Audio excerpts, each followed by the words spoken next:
Hi, this is Ward Wilsey from Armor House Painting. Today I'm going to be reviewing Sherwin-Williams Snowbound for you. Snowbound, first of all, I think you have to always put it in or compare it rather, to two other Sherwin-Williams color, number one being pure white and number two being alabaster, because the three are the most common off-whites that are used uh, by customers of Sherwin-Williams. And why is that? Well, they're, all three rather, are very flexible in terms of use. Pure white is just again pure white. When someone just says I want a white, that's what they're really thinking about if it's going to be nondescript in nature. That's why it is the most common interior paint color that Sherwin-Williams makes. Alabaster, on the other hand, is slightly warm, meaning it has a warm, inviting feel. That's because it has very, very slight creamy undertones. Snowbound has very, very slight gray undertones, making it very, very slightly cool. It's not something that's going to be extremely cool in nature, like say drift of mist, which is white almost bordering on gray because it does have so many gray undertones in it. But it is something that is going to give a sleek, modern look that some people just find they like better than, say, an alabaster or a pure white. It also is going to, while it's very flexible and works with a lot of different finishes, if you do have those blacks and grays in your fixed settlements like countertops, flooring, things like that, it's going to work really well. Other things about Snowbound: light reflective value. It's an 83, so it's extremely bright, as most whites are. But that compares about the same to an alabaster and a pure white. Not quite as high as, say, a high reflective white or even a West Highland white, but it's bright in nature.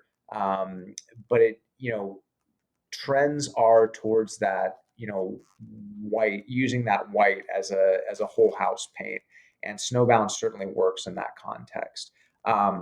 In terms of kind of what it looks like, you can see from the card here, although it's digital in nature, it's not pure white. I mean, it does have those gray undertones in it. And then when you see it used in rooms, you'll see that they come out even more clearly. Here's from Sherwin-Williams' site in a bedroom. Snowbound is going to be, again, a great color for bedrooms. I did a video on alabaster, and we've used alabaster in bedrooms where you pair it with an accent wall that's gray or navy that just really cools down the room. Snowbound can be even better for that because it is, again, slightly cool in nature to begin with, and is going to go really well in those rooms that you want to cool down, like bedrooms that have accent walls and things like that, or even as a whole color in a bedroom where you have accent drapes, bedding, furniture, etc. That's gonna cool it down with those deep blues, grays, even violets. In family room settings and living room settings, I think of it as just a real sleek, modern look. Not as Alabaster is going to be slightly warmer and more inviting. Pure white is going to be just very, very neutral. I always think of it as modern and just very a comfortable feel in terms of Snowbound. And it can just work with a variety of different furnishing settings and things like that. That's why it's so popular in different homes.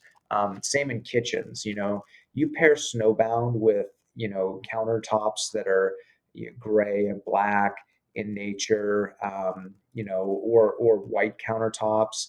And it's also going to go with a lot of different cabinet, color combinations, whether you go with it off white, like a shoji white, which is a grayish, or if you're just going to do colored cabinets, particularly, if you're going to go, with the dark colors, black, things like that, it's just going to work really well.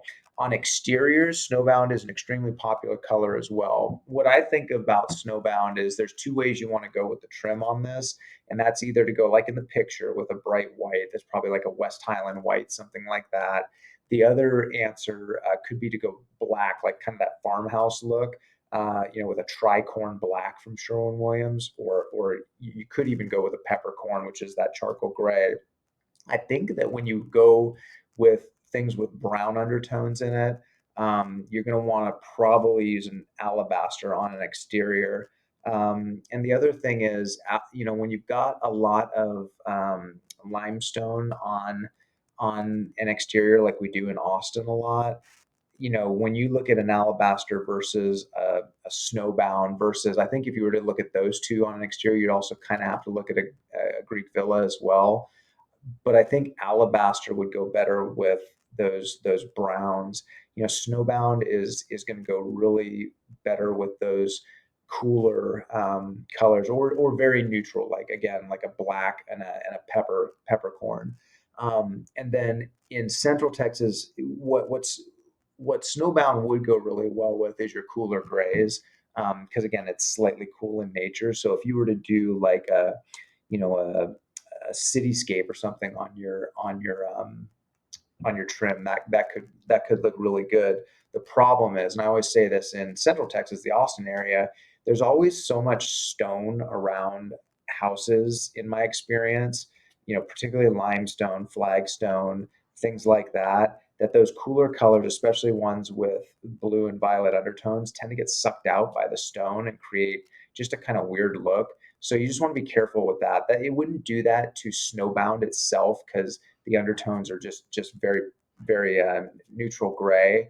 But if you're going to pair it with something that is cool in nature, you just always want to be careful about that whenever you're talking about stone in an area. So anyway, that's my review of Snowbound. If you have any questions or want to talk paint with us in the Central Texas area, in Austin rather, go to www.armorhousepainting.com, subscribe, and click the like button as well on the YouTube channel. Thank you.